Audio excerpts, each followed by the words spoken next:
Hey, treasure hunt fans! Joe Pal Big D back here again with another movie review.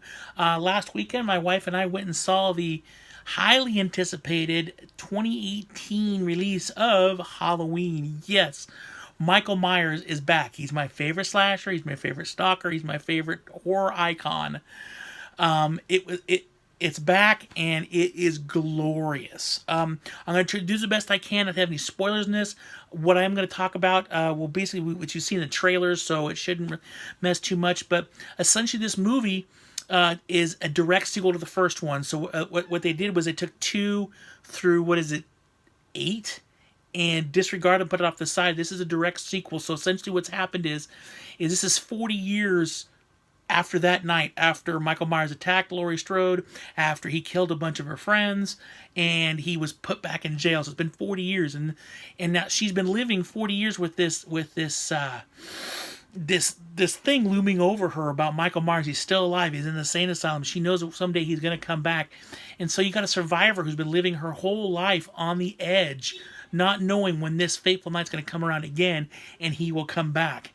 It's just really well done. There are so many nods to all the other Halloween movies. You just have to be really careful to watch it. I know I'm going to go see it again here real quick, but there's a lot of nods from all those other Halloween movies. Matter of fact, one of my favorite was when these kids are running by and they're all wearing Silver Shamrock masks. I was totally stuck with that because I'm a big fan of Halloween 3.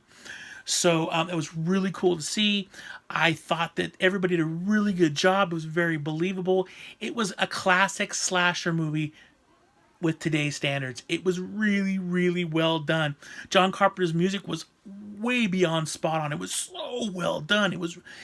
They put it certain parts of the movie that really brought up a lot of suspense, and you were kind of like on the edge of your seat. There's a couple times and a couple jump scares that got me. That I was like, holy cow. It had a couple twists in there, a couple turns in there. It was just really well done. It was great to see these people back again, especially Jamie Lee Curtis, because I mean she is an icon for sure. The only bummer part, and the only part I had was a problem with the movie was the fact, and it's not really anything they could do about it, but Donald Pleasance, to me, Halloween's always been 3 characters. Obviously, Michael Myers, Jamie Lee Curtis, Laurie Strode, and Donald Pleasance as Dr. Loomis. Those are the 3 that really make it. And unfortunately, he passed away right after they filmed Halloween 6 many years ago. So it's a little bit of a bummer he's not there, and he is missed because I think he would have done really well in this. Like at this point, he'd been like fully retired. He probably would have been in like a rest home or something like that, and he'd have to get up to go after where Michael went after him or whatever. It would have been really neat. But unfortunately, rest in peace, Donald Pleasance. He's not with us anymore. But they did a really good job. I mean, the movie flowed really well. Everything worked. I mean, there was a lot of parallels with the original, but that should be. It's a direct sequel. It looked really good. It felt really good, and it just felt like a classic slasher horror movie. Haven't seen one of those in a long time, especially with nowadays. Horror movies now either got to be all jump scares, or they got to be some weird like ghostly figure, or somebody's possessed or something like that. They just don't do a lot of really good slasher movies anymore, and that was the big heyday thing for the 80s, and that's when I grew up, and that's what I love the most. Freddy Krueger, Jason Voorhees, Michael Myers, Chucky, those are all slashers, and that's what I grew up and that's what I love, and this was such a throwback to those original slasher movies, and I really, really enjoyed it. My wife did too.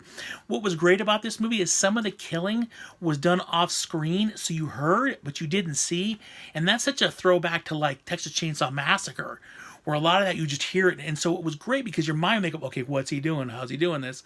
And that was really cool, and I really, really enjoyed that.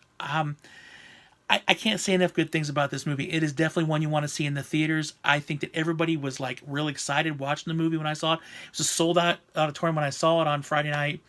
And everybody was just, people walking out of the theater talking about going, oh man, did you see this? Oh man, everybody seemed really positive about it. Now, I'd love to go into more about it and some of the character arcs and some of the things that happen in the movie, but I don't want to ruin it. This is just a general overview. When it comes out on Blu-ray, I will do a full review of it, because at that point, if you haven't seen it, that's on you. But to give this movie a score here, obviously do my Red Vine score, 1 being and 10 being the greatest movie ever made, I'm going to give it a solid 9.5. Yes, 9.5. I loved it that much. It is now in my top 10 favorite movies of this year for sure. So it is, again, it's really well done.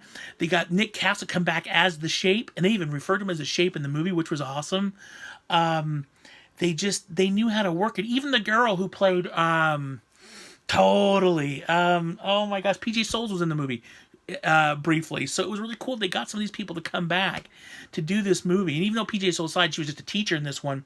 She wasn't actual Laurie's friend at this point. It was just good that they brought these people back so you can see them again. It was really cool being back in Haddonfield again, and just seeing what's grown up in that town over the last 40 years, and to see how Laurie's descent literally almost into madness has happened over those last 40 years, and how it's affected her family, it's affected herself, how it's affected everybody around her. Just really well done movie. I really loved it a lot. I highly recommend it.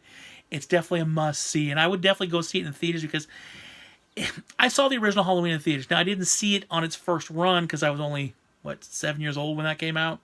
I did see it again years later when I saw a midnight showing of it, and it's the way to watch Michael Myers roaming around. It is really the way, and you just I don't know, it's such a great throwback. You gotta watch it. So that is it for my review. Please leave a like button, click the like button if you like this video. Click the subscribe button if you want to see more videos by the old Big D. Leave me a comment down below and share this one.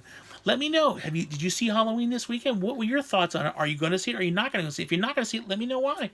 Otherwise, everybody take care. Thank you all for watching this video. Remember to always keep hunting. You never know what you're going to find. And live long and prosper.